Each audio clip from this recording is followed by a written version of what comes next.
नमस्कार दोस्तों, कुमार एकेडमी में आपका स्वागत है। मैं कुमार सर अपने YouTube चैनल कुमार एकेडमी पर आपका स्वागत करता हूं।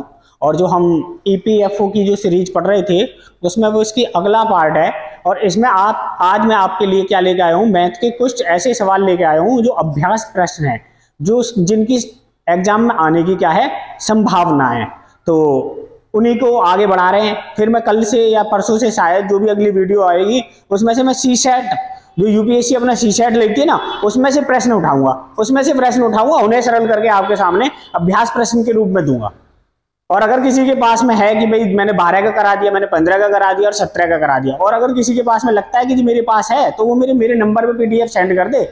और EPFO की अगर किसी के पास क्वेश्चन है तो वो मेरे WhatsApp के नंबर पे सेंड करा सकता है, तो मैं उन्हें सोल्व करके अगली वीडियो बना सकता हूँ। तो आज की क्लास का जो पहला प्रश्न है वो ये है कि यदि तीन संख्या 4x3 को दूसरी तीन अंकों की संख्या 984 में जोड़ने पर एक 4 अंकों की संख्या 13y7 प्राप्त होती है, तो जो कि 11 से विभाज्य है, तब x + y का मान क्या होगा।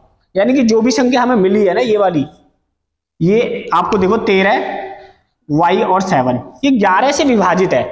तो पहले मैं ये देख लेता हूं इसमें जो y है, y की वैल्यू क्या है।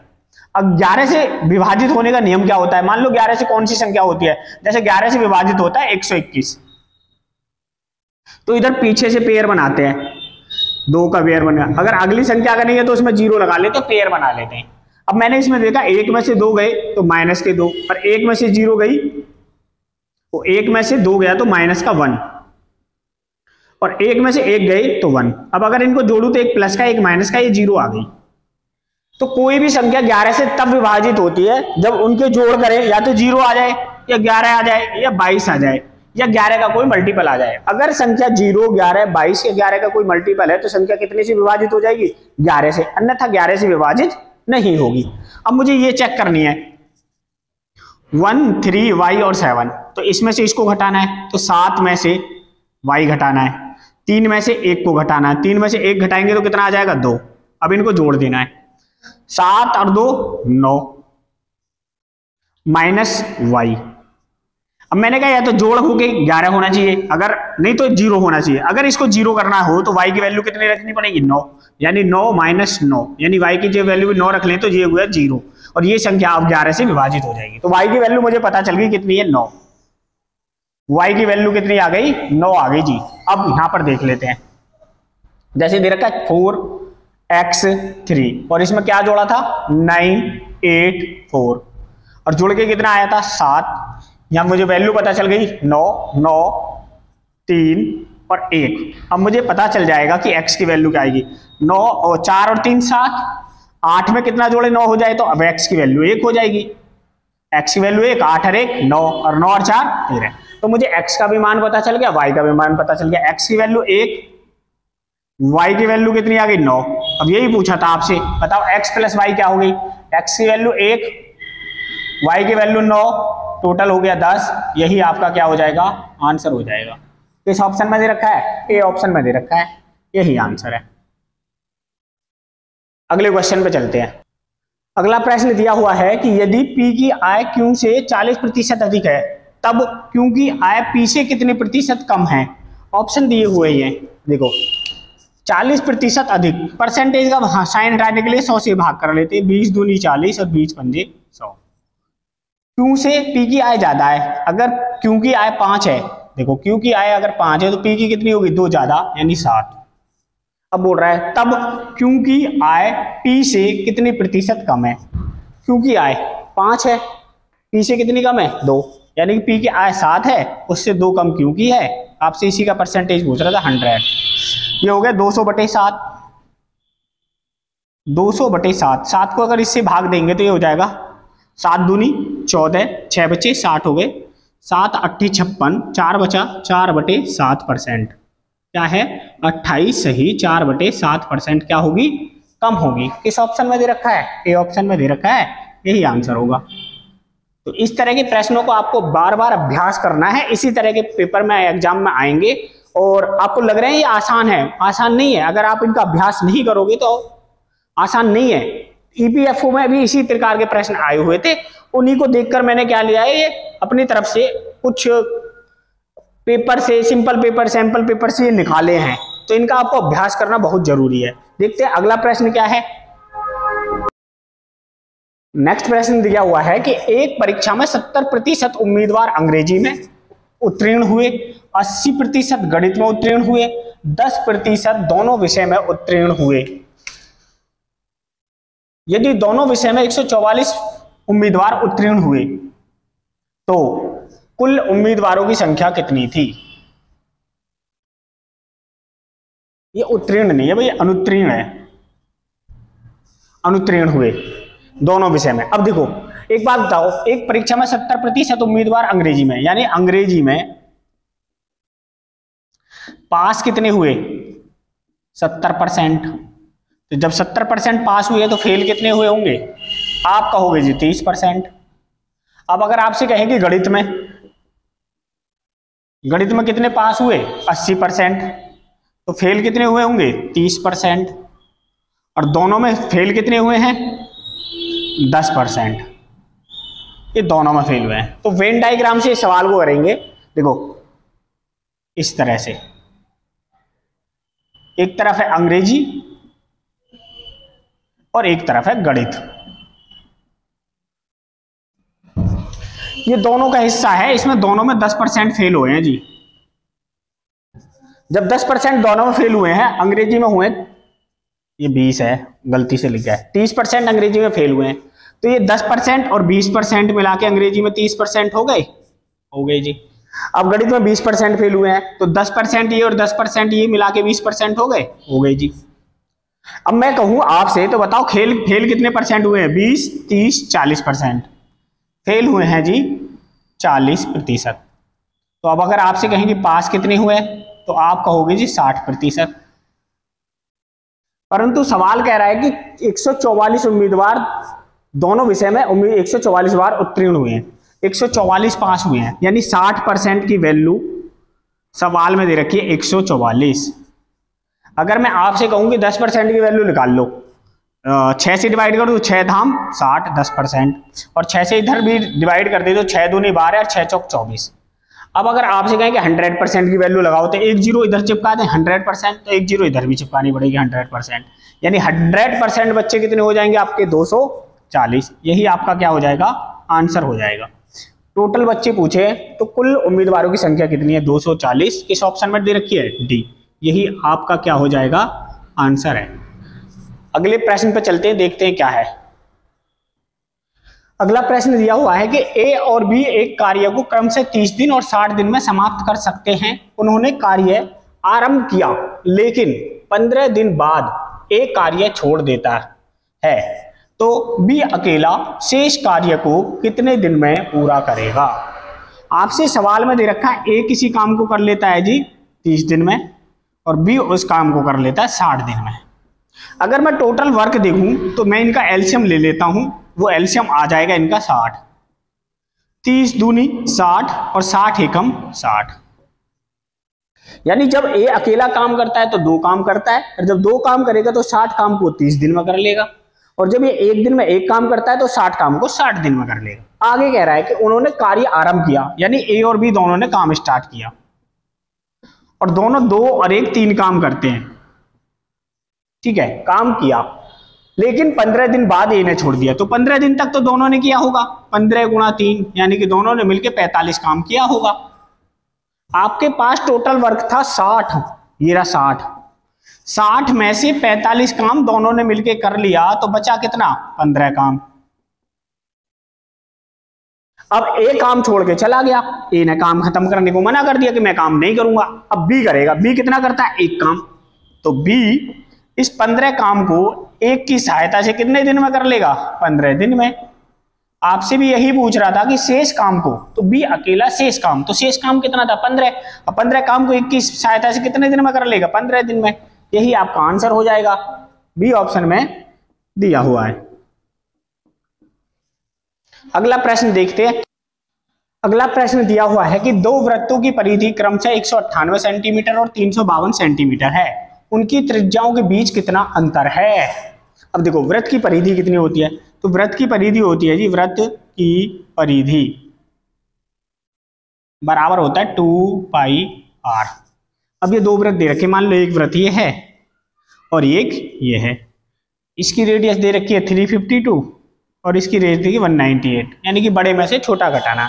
अब अगर मैं परिधि, दोनों की परिधियों का अंतर, दो वृत्तों की परिधि कितनी है 198 और 52 है, उनकी त्रिज्याओं के बीच का अंतर बताना है। तो अगर मैं इनकी परिधि का अंतर देखूं तो 2πr माइनस 2πr2 कर लेते हैं, एक r1 एक r2। और अगर दोनों की परिधियों का अंतर देखें तो एक का कितना है 352 352, दूसरे का कितना है 198। अगर मैं इनका अंतर देखूं तो आप कहोगे जी 12 में से 8 गए 4 और 14 में से 9 गए 5 और 2 में से 1 गया 154। यहां से मैंने 2πr कॉमन ले लिया, 2π कॉमन ले लिया, तो इधर बचा r1 माइनस r2। और यही आपसे पूछ रहा है कि इन दोनों की त्रिज्याओं के बीच का अंतर क्या होगा। अब ये 2 गुणा 22/7 इधर चला जाएगा, r1 माइनस r2 बराबर 154 गुणा बाई पाई की वैल्यू होती है 22/7। अब मैं यहां लिख लेता हूं इसे 2 गुणा 22/7, तो ये 7 तो ऊपर आ गया और 22 और 2 नीचे आ जाएंगे, ये नीचे आ गए जी 2 गुणा 22, 22 सत्ते 154। अब मेरे पास बचा 7 × 7, 7 × 7 मतलब 49, 49 को अगर 2 से डिवाइड करेंगे तो ये आ जाएगा 24.5 सेंटीमीटर, यानी कि आपके पास r1 माइनस r2 क्या आ गया 24.5 सेंटीमीटर। यही आपसे पूछ रहा है त्रिज्याओं के बीच का अंतर क्या होगा, तो वो होगा 24.5 सेंटीमीटर, यही आपका आंसर है। अगला प्रश्न देखते हैं क्या होगा। अगला प्रश्न दिया हुआ है कि यदि आयत की लंबाई 5% बढ़ा दी जाए तो उसका क्षेत्रफल कितने प्रतिशत बढ़ जाएगा। यानी लंबाई बढ़ाई है, क्या बढ़ाया है, लंबाई, चौड़ाई नहीं बढ़ाई है, चौड़ाई जितनी पहले थी सेम है। अब ऐसे मान लेते हैं ये एक आयत है, 5% लंबाई बढ़ा दी तो पहले कुछ ना कुछ रही होगी। मान लो 5% का मतलब होता है 5/100, तो 5 एकम 5, 5 से 20, यानी कि अगर पहले लंबाई 20 थी तो बाद में कितनी हो गई होगी 21, यानी 20 से 21। मान लेते पहले 20 थी लंबाई, तो यहां मान लेते 5 होगी। अब इसका मैं क्षेत्रफल दूं तो 20 × 5 = 100, ठीक है। अब यहां पर दूसरे में देख लेते हैं, ये आयत है, अब यहां पर लंबाई 20 से बढ़ा के 21 कर दी और चौड़ाई अभी भी 5 है, तो कितना हो गया 21 × 5 = 105। आप अपने मन से 5 की जगह जो भी रखना चाहो रख सकते हो, उसमें कोई अंतर नहीं आएगा। पहले 100 था क्षेत्रफल, अब 105 हो गया, तो बताओ कितने % बढ़ा, 5% ही बढ़ा। यही क्या हो गया आपका आंसर हो गया। किस ऑप्शन में दे रखा है, बी ऑप्शन में दे रखा है, यही आंसर है। अगला प्रश्न देखते हैं क्या होगा। अगला प्रश्न दिया हुआ है कि समांतर श्रेणी में 2, 7, 12, 17 के 20 पदों का योगफल ज्ञात कीजिए। देखो पहले तो मुझे 20वां पद पता होने चाहिए, तो 20वां पद निकालने के लिए फॉर्मूला होता है a ब्रैकेट में n+1/d। कहां, हाँ ये plus a + n+1 n-1 bracket d, ये फॉर्मूला है 20वें पद निकालने का। देखो a क्या है, a है प्रथम पद क्या है a, n क्या है, n है टोटल पद, टोटल नंबर, और d क्या है, d है जी डिफरेंस। अब देखो a पहला पद 2 प्लस ब्रैकेट में n कितना है, टोटल नंबर है 20 -1 और d डिफरेंस कितना है इनका 5 5 5 × 5, तो हो गया 2 प्लस 20 × 5 = 100 में से 5 गए 95, तो 20वां पद निकल गया 95 × 2 = 97। अब आपको योग निकालना है, तो योग निकालने के लिए फिर फॉर्मूला लगाओगे, कुल योग बराबर होता है पहला पद इंटू अंतिम पद, प्लस है अब इंटू नहीं, अंतिम पद अपॉन 2 इंटू कुल पद। अब देखो पहला पद कितना है 2, अंतिम पद कितना है 97 अपॉन 2 गुणा कुल पद कितने हैं 20। 97 और 2 99, 99 को 2 से डिवाइड करेंगे या तो 2 से इसे कर लो, 2 धाम 20, 99 की 10 में गुणा करेंगे 990। कितना आंसर आ गया 990। अब देखो ये इतना बड़ा करना पड़ रहा है, ये किसका बेसिक है। मैं आपको एक आंसर बताऊंगा, बहुत आसान तरीके से करना सिखाऊंगा, वो आपने देखना है कि कैसे करना है, ठीक है। बिल्कुल निजात मिल जाएगी, इन सब फॉर्मूलों से आपको बिल्कुल निजात मिल जाएगी। ये सब नहीं करना है, अगर आप इनसे करना भी चाहते हो तो आपकी इच्छा है, परंतु एग्जाम में आपको इतना टाइम नहीं मिलेगा कि आप फॉर्मूले याद रखो, ये याद रखो, वो याद रखो, नहीं करना है इतना। देखो मैं आपको एक शानदार तरीका बताता हूं इसी में ही, देखो क्या करना है। बस थोड़ा सा बेसिक है, उस पर थोड़ा ध्यान जोर लगाना है, आपको आसानी के साथ समझ में आ जाएगा। और इतना तो मुझे पता है कि आप समझ जाओगे। देखो 2 7 12 और 17, 2 7 12 17 ऐसे करके 17 5 22 रहा होगा, और डॉट डॉट डॉट करके लास्ट वाला 20वां पद रहा होगा, 20वां पद रहा होगा कोई। अब अगर मुझे 20वां पद ज्ञात करना है तो ये मैंने बोला फॉर्मूला नहीं लगाना है। देखो यहां पर अगर मैं लिखूं 2 7 12 संख्या है 3, इनके बीच का डिफरेंस कितना है 2 है, और 5 है 5 10 का डिफरेंस है। अगर मुझे तीसरी संख्या होती तो इसमें जोड़ देता 10, 10 और 2 12। अब मान लो यहाँ 17 और लिख लेता हूं मैं। अब देखो कितने गैप है इनके बीच, 1 2 3, और हर गैप 5 का आपको पता है, तो 15 हो जाता, 15 में जोड़ देते तो 17 निकल के आ जाता। अब ऐसे ही मुझे 20 है, 20 में तक जो गैप हो जाएंगे वो हो जाएंगे 19, और हर गैप कितने का है 5 का, तो 19 पंजे 95, यानी कि यहां से ले तक यहां तक 95 गैप होंगे। अगर मैं इसमें 2 ऐड कर दूं 97, 95 और 2 97, तो मुझे अंतिम पद पता चल गया कितना है 97। कोई फॉर्मूला लगाने की आवश्यकता ही नहीं है।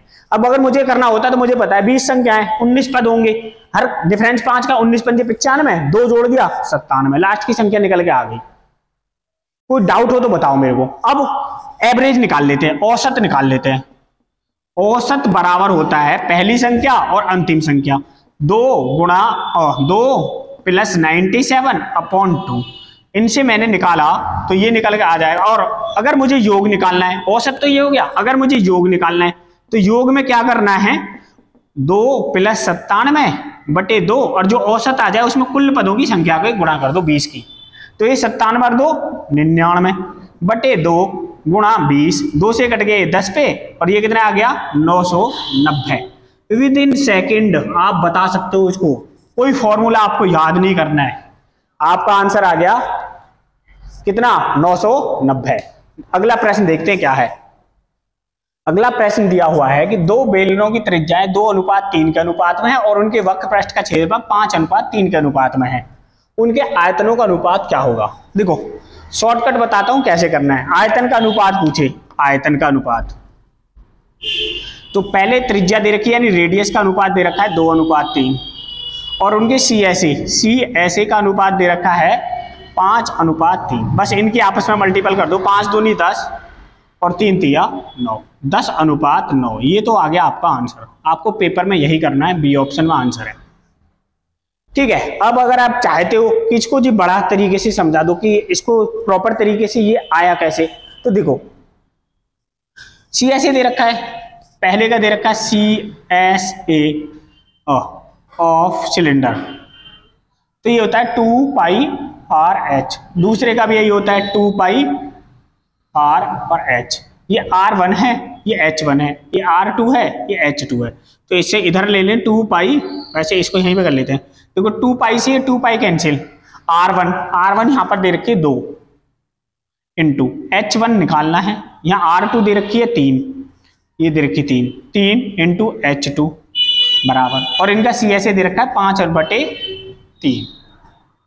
3 से 3 कैंसिल, तो H1 अपॉन H2 बराबर, ये 2 नीचे आ गया 5/2, तो H1 आ गई 5, H2 आ गई 2। अब आपको वॉल्यूम निकालना है, तो वॉल्यूम क्या होता है, वॉल्यूम होता है पाई आर स्क्वायर एच अनुपात पाई आर स्क्वायर एच। देखो पाई से ये पाई कैंसिल, आर कितना है 2 दूनी 4, एच कितना है 5, दूसरे में देख लें R2 कितना है 3, 3 दिया 9, H कितना है 2, 2 दूनी 4, 2 पंजे 10 अनुपात 9। अगर आप दोनों फॉर्मूले लगा के भी सवाल को निकालेंगे तब भी आपका 10 अनुपात 9 ही आएगा। मैंने क्या बोला है कि इनकी आपस में मल्टीपल करो, 5 दूनी 10, आयतन निकल के आएगा 3 3 9, ये इनका दोनों के वॉल्यूम का अनुपात निकल के आ गया। डायरेक्ट सवाल हो जाएगा 2 सेकंड में। अगला प्रश्न देखेंगे क्या है।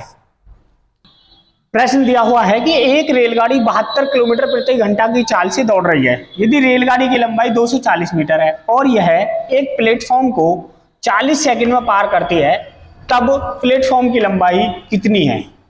देखो 2 चीजें हैं प्रश्न में। पहला ये देखो, एक तो ये रेलगाड़ी है मान लो, और एक ये प्लेटफॉर्म है, यानी ये तो है प्लेटफॉर्म इस तरह से, और ये आपकी रेलगाड़ी है। ये रेलगाड़ी की लंबाई आपको 240 मीटर दे रखी है और प्लेटफॉर्म की आपको लंबाई बतानी है क्या होगी। और इसको रेलगाड़ी मान लो इस तरह से है, अब ये रेलगाड़ी है, आप बताओ ये रेलगाड़ी इसको प्लेटफॉर्म को कब पार करेगी। ये प्लेटफॉर्म को तब पार करेगी जब रेलगाड़ी अपनी लंबाई चले और प्लेटफॉर्म की लंबाई चले। और ये रेलगाड़ी अपनी लंबाई और प्लेटफॉर्म की लंबाई कितने सेकंड में पार कर लेती है, 40 सेकंड में। ठीक है, ये सवाल था। अब आपको देखना है 72 किलोमीटर प्रति घंटा, यानी कि 72 किलोमीटर 1 घंटा, मैंने 1 घंटा मतलब 60 मिनट। अब मिनट को आपको अगर सेकंड में बदलना हो तो मिनट को सेकंड में बदलने के लिए 60 से मल्टीपल कर देते हैं भाई 3600 सेकंड। और घंटे को किलोमीटर में बदलना हो तो 1000 से मल्टीपल कर देते हैं 72,000 मीटर। यानी कि ट्रेन की जो स्पीड है वो 3600 सेकंड में 72,000 मीटर की है। अब अगर मैं इसमें देखूं 1 2 1 और 2, 4 से 9 से काट देता हूं, 9 चौक 36 और 9 अट्ठे 72, यानी ट्रेन का मुझे पता चल गया कि 4 सेकंड में ट्रेन कितनी चलती है 80 मीटर। अब चलाना कितना है मेरे को 40 सेकंड में, तो 40 सेकंड में ट्रेन कितनी दूरी चल लेगी 800 मीटर। अब मुझे पता चल गया ट्रेन कितनी चल लेती है 800 मीटर। 800 मीटर में 240 तो किसकी लंबाई है, ट्रेन की, तो बचा क्या 560 मीटर। भाई 800 में से अगर 240 ट्रेन की लंबाई घटा दें तो कितना बचा, 10 में से 4 गए 6 और 7 में से 2 गए 5, 560 मीटर। तो प्लेटफॉर्म बचा 560 मीटर का। ये आपका बहुत ही इजी मेथड है, इससे आसान आपको हो सकता है और मिल जाए, परंतु संभावना नहीं है कि इससे आसान मिलेगा। बिल्कुल समझ में किसी बच्चे को बिल्कुल भी फॉर्मूले कुछ नहीं आते, वो भी इस तरीके से कर लेगा। किस ऑप्शन में दे रखा है, बी ऑप्शन में दे रखा है, यही आपका क्या हो जाएगा, आंसर हो जाएगा। अगला प्रश्न देखते हैं क्या है। अगला प्रश्न दिया हुआ है कि 2 गोलों के पृष्ठीय क्षेत्रफलों का अनुपात 9:16 है, उनके आयतनों का अनुपात क्या होगा। यानी पृष्ठ क्षेत्रफल दे रखा है और आपसे वॉल्यूम का अनुपात पूछ रखा है, क्या होगा। एक तो तरीका यही है कि देखो एक गेंद है, टेनिस की गेंद आप सभी ने अधिकांश ने देखी होगी, उसमें क्या होता है इस तरह से एक लाइन सी लगी बनी होती है। अब अगर इसके ऊपर से कभी कपड़ा उतारा होगा ना, तो आपने देखो इस तरह से कपड़ा उतर के आता है, एक ऐसे उतर के आएगा और दूसरा भी ऐसे उतर के आता है, और ये पूरी गेंद को 2 कपड़े कवर रखते हैं। अब देखो अगर इस कपड़े को इधर मिला दूं, इस कपड़े को इधर मिला दूं, इस कपड़े को इधर मिला दूं, तो ये 2 सर्कल बन जाएंगे ऊपर और 2 सर्कल बन जाएंगे नीचे। तो जो पूरी गेंद होती है ना वो 4 सर्कलों से कवर होती है, और 4 सर्कलों से जब कवर होती है तो एक सर्कल का एरिया कितना होता है पाई आर स्क्वायर। तो 4 का कितना होगा 4 पाई आर स्क्वायर, यही तो होगा भाई। इसका आसान तरीका है, मैंने बिल्कुल आसान तरीका बताया कि आपको रटना ना पड़े टी ऐसे। अब इसका जो आयतन क्षेत्रफल 2 गोले हैं, एक ये है एक ये है, इनका जो हो गया 4 पाई आर स्क्वायर और दूसरे का हो गया 4 पाई आर स्क्वायर। अब इनका अनुपात दे रखा है आपको, और वो दे रखा है कितना है, ये इधर आएगा तो ये हो जाएगा 4 पाई से 4 पाई काट देता हूं, R1 का स्क्वायर अपॉन R2 का स्क्वायर, और ये हो गया आपका 9 और 16। अगर इसके ऊपर से स्क्वायर हटाएंगे तो ये कितना हो जाएगा R1 upon R2 under root 9/16। तो ये आपका R1 अपॉन R2 बराबर आ गया 3/4, यानी कि आपको रेडियस पता चल गई। अब आपको वॉल्यूम निकालना है, तो गोले का वॉल्यूम कितना होता है? गोले का वॉल्यूम होता है 4/3 पाई R की क्यूब अनुपात 4/3 पाई R की क्यूब। 4/3 पाई से 4/3 पाई कट गया, पहले की R3 दूसरे की 4 और क्यूब कर देंगे, 3 × 9 = 27 और दूसरा हो गया 64। यही आपका क्या हो जाएगा आंसर। इस ऑप्शन में दिया हुआ है, ए ऑप्शन में दे रखा है। अब आपका आंसर कितना हो गया 27, 64, यही आंसर है। देखो अब इससे मैं आपको एक चीज बताता हूं, आयतन कैसे निकालते हैं। जैसे ये वॉल्यूम 1 था, ये वॉल्यूम 2 था, ये TSA था और ये भी TSA था। तो TSA का तो मैंने बता दिया कि अगर TSA कैसे निकलते हैं, TSA। अगर आपसे वॉल्यूम निकालने की बात आ जाए तो वॉल्यूम क्या होता है, किसी भी गेंद को जब हम 4 भागों में बांटेंगे तो 4 शंकु में कटेगी। कितने शंकु में कटेगी? 4 शंकु में कटती है, और 4 शंकु में कटेगी तो एक शंकु का होता है 1/3 पाई R² H। तो इसकी रेडियस और H बराबर हो जाती है, इसलिए स्क्वायर कर देते हैं इसे। अब ये 4 हैं तो 4 से मल्टीपल करनी पड़ेगी, तो ये हो जाएगा 4/3 पाई R की क्यूब। तो आपको वॉल्यूम याद करने में भी कठिनाई नहीं होनी चाहिए। जब भी कभी आपसे गेंद का वॉल्यूम पूछे तो आप उसमें समझ लो कि 4 क्या हैं, शंकु हैं। और अगर आपसे क्या पूछे कि उसका TSA बताना है तो समझ लो उस गेंद को जो कवर कर रहे हैं वो 4 सर्कल कवर कर रहे हैं। अगला प्रश्न देखते हैं क्या है। अगला प्रश्न दिया हुआ है कि 75:15 बराबर x/7 है, तो x का मान क्या होगा। देखो जी क्या करना है, जैसे आपको दे रखा है 75:15 बराबर x/7, तो इनके अंदर वालों की गुणा कर लेते हैं, इनकी बाहर वालों की गुणा कर लेते हैं। जब अंदर वाले की गुणा कर रहे हैं तो बाहर वाला कट सकता है, तो 15 7 और 15 पंजे 75। अब जब इसकी इसमें गुणा करेंगे, 7 की गुणा इसमें करेंगे तो ये हो जाएगा 5 × 7 बराबर x। 7 पंजे 35, और यही आपसे पूछा था x का मान कितना हो गया 35। किस ऑप्शन में दिया हुआ है? बी ऑप्शन में दिया हुआ है, यही आंसर है। अगला प्रश्न दे रखा है कि एक व्यक्ति A से B तक की यात्रा 30 किलोमीटर प्रति घंटा की चाल से पूरी करता है और 45 किलोमीटर प्रति घंटा की चाल से लौटता है। पूरी यात्रा के दौरान उसकी औसत चाल कितनी है? एक तो फॉर्मूला है, फॉर्मूले से आप कर सकते हो। मैं फॉर्मूला ने बता के कुछ और बताऊंगा ताकि आपसे अगर कुछ भी पूछे सवाल में तो आप बता सको। मान लो ये तो अभी उसने औसत चाल पूछ ली, वो दूरी पूछ लेता कि बताओ कितनी दूरी गया, तब फॉर्मूले से निकालना थोड़ा भारी हो जाएगा। देखो क्या करना है, 30 किलोमीटर प्रति घंटे की चाल से गया और 45 किलोमीटर प्रति घंटे की चाल से वापस आया था। भाई 30 और 45 का एलसीएम ले लेते हैं तो डिस्टेंस निकल के आ जाएगी कि कितनी डिस्टेंस थी। 30 और 45 का डिस्टेंस वो आ गया एलसीएम 90। तो मुझे पता चल गया कि वो 90 किलोमीटर गया था और 90 किलोमीटर ही वापस आया था। अगर 30 की स्पीड से 90 किलोमीटर जाएगा तो उसका टाइम कितना लगा होगा 3 घंटे, और 45 की स्पीड से गया होगा तो टाइम कितना लगा होगा 2 घंटे। ठीक है, कोई डाउट नहीं होना चाहिए। 90 किलोमीटर ऐसे गया, एक बार 90 गया और फिर 90 वापस आया, तो बताओ उसने टोटल दूरी जो चली वो चली 180 किलोमीटर। जाने में उसे 3 घंटे लगे, आने में उसे 2 घंटे, यानी टोटल टाइम लगा 5 घंटे। 5 से इसे काट देते हैं, 5 × 15, 3 बचे, 5 × 30, यानी कि उसकी जो औसत चाल थी वो थी 36 किलोमीटर प्रति घंटा। यानी कि अगर आपसे औसत चाल पूछेगा तो आप आसानी के साथ बता दोगे 36 किलोमीटर प्रति घंटा। ये तो हो गया मेरा तरीका। अब एक और फॉर्मूला ही होता है औसत चाल। औसत चाल बराबर होता है 2xy अपॉन में x + y, यानी कि 2 × 30 × 45 बटे 30 और 45 कितने हो गए 75। अब इससे इसे आपको काटोगे तब भी ये सवाल में शायद उतने 15 पंजे 75, 15 × 45, 5 × 30, 6 × 2 = 12, 12 × 36 किलोमीटर प्रति घंटा ही आएगा। परंतु अगर आपसे इस फॉर्मूले से पूछने लग जाता कि बताओ डिस्टेंस कितनी, तो आप नहीं बता पाते। और मान लो एक बार और चलाने को बोल दे वो कि एक बार और चला गया, तो भी हम उसको आसानी के साथ कर सकते हैं। तो आपको ये याद रखना है जो मैंने आपको बताया है, कितना 36 किलोमीटर प्रति घंटा। अगला प्रश्न देखते हैं क्या है। अगला सवाल दिया हुआ है कि एक वस्तु का MRP यानी अंकित मूल्य 100 रुपए है। यदि वस्तु को 25% की छूट पर बेचा जाता तब 25% का लाभ प्राप्त होता। यदि इसे अंकित मूल्य से 20 रुपए कम में बेचा जाता तब लाभ या हानि का प्रतिशत क्या होगा। देखो इसके लिए क्या करना है कि आपसे बेच रहा है कि एक एसपी दे रखा है, एक इसका एमआरपी दे रखा है, तो आपने करना है 100 माइनस डिस्काउंट।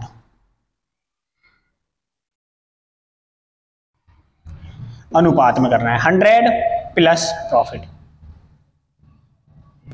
अगर प्रॉफिट है तो प्रॉफिट करेंगे और लॉस है तो लॉस करेंगे। देखो 100 माइनस डिस्काउंट, डिस्काउंट कितने दे रखा है 25% का, तो 100 माइनस 25, प्रॉफिट कितने का हो रहा है 25% का, 100 प्लस 25, 100 में से 25 गए 75 और 125, यानी 25 थी 75 और 25 पंजे 125। सवाल में 5 की एमआरपी दे रखा है 100, यानी कि इससे 100 कब आ सकता है जब 20 की मल्टीपल करें, तो इधर भी 20 की मल्टीपल कर देते हैं, 20 दिया 60, यानी उस वस्तु का एमआरपी 100 था, जब हम उसे 60 रुपए में बेच रहे थे तो उसे 25% का क्या हो रहा था, छूट देने के बाद भी 60 रुपए में बेच रहे थे, उसे लाभ हो रहा था 25% का।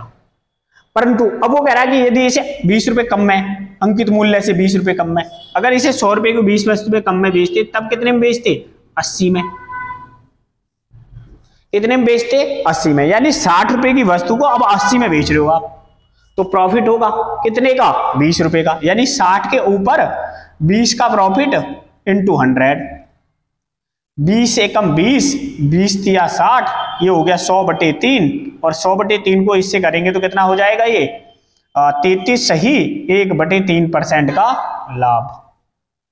अगर किसी को कोई समझने में दिक्कत आए या समझ नहीं आया है तो वो वीडियो को एक बार देख के रोक के दोबारा देख लेना, समझ में आ जाएगा।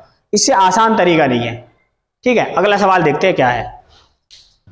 अगला प्रश्न दिया हुआ है कि 12,540 रुपए की धनराशि को ए, बी और सी में इस प्रकार बांटा जाता है कि ए के भाग और बी तथा सी के भाग के योगफल 3:7 तथा बी के भाग और ए तथा सी के भाग के योगफल का अनुपात 2:9 है, तो सी का भाग कितना होगा। देखो एक तरफ दे रखा है ए अनुपात बी प्लस सी का अनुपात दे रखा है आपको 3:7, दूसरी तरफ दे रखा है बी के भाग यानी बी अनुपात ए प्लस सी, बी प्लस सी, और दूसरा दे रखा है बी के भाग ए तथा सी, ए प्लस सी का अनुपात दे रखा है 2:9। अब अगर मैं आपसे कहूं कि इन तीनों को जोड़ के देखो, इन तीनों को जोड़ के देख लो, a प्लस बी प्लस सी, तो ये हो गया 7 और 3 10 और 9 और 2 11, तो a प्लस बी प्लस सी यहां तो हो रहा है 10, यहाँ हो रहा है A B plus A plus C, यहाँ हो रहा है 11, तो इनको बराबर करना है क्योंकि ये दोनों इक्वल होनी चाहिए। यहाँ भी जितना यहाँ है उतना ही यहाँ होना चाहिए, तो इक्वल करने के लिए मैंने क्या कर दिया 11 की मल्टीपल इन संख्याओं में और 10 की मल्टीपल नीचे वाली संख्याओं में।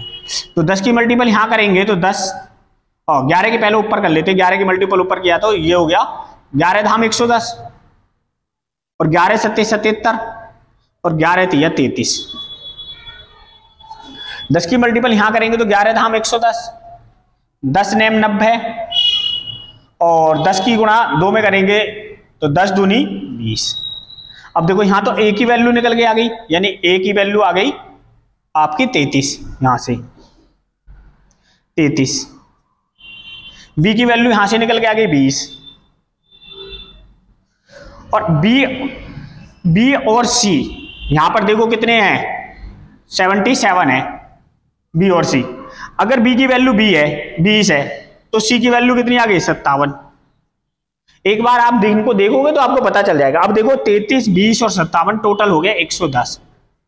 सवाल में बोल रहा है 12,540, एक जीरो से एक जीरो कैंसिल, 11 एकम 11, एक बचा 11 चौक 44, 4 बचे 11 चौक 11 एकम 11, 4 बचे 11 चौक 44। 114 का मल्टीपल है, 114 की मल्टीपल सी का पूछ रहा था, 114 की मल्टीपल इसमें कर देंगे तो हो जाएगा 6498।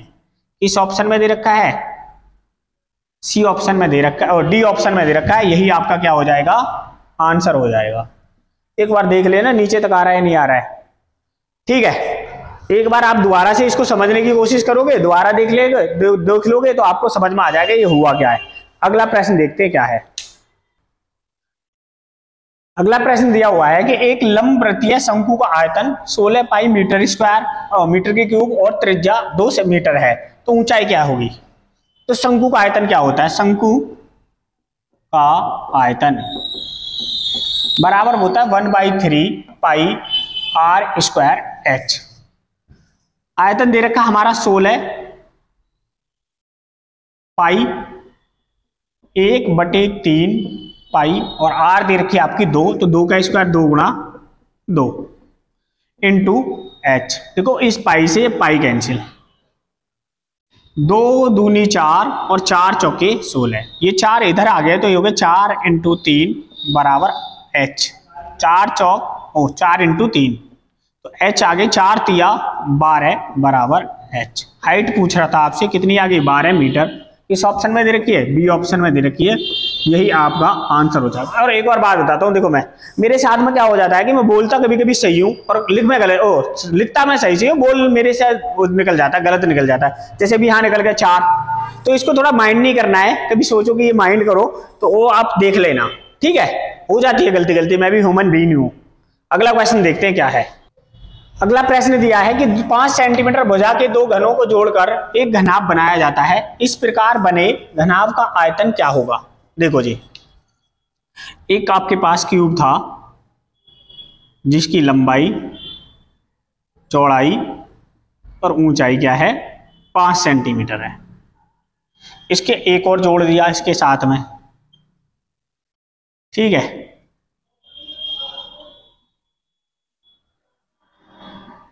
अब इन दोनों को अगर आपस में जोड़ दिया जाए तो ये इस तरह से ही तो बनेंगे भाई, यानी 5 सेंटीमीटर का और 5 का ये, तो इसकी लंबाई कितनी हो गई 10 सेंटीमीटर, चौड़ाई तो अभी भी 5 सेंटीमीटर ही है, ऊंचाई अभी भी क्या है इसकी 5 सेंटीमीटर है। तो घनाभ का आयतन यानी क्यूबॉइड का वॉल्यूम ऑफ क्यूबॉइड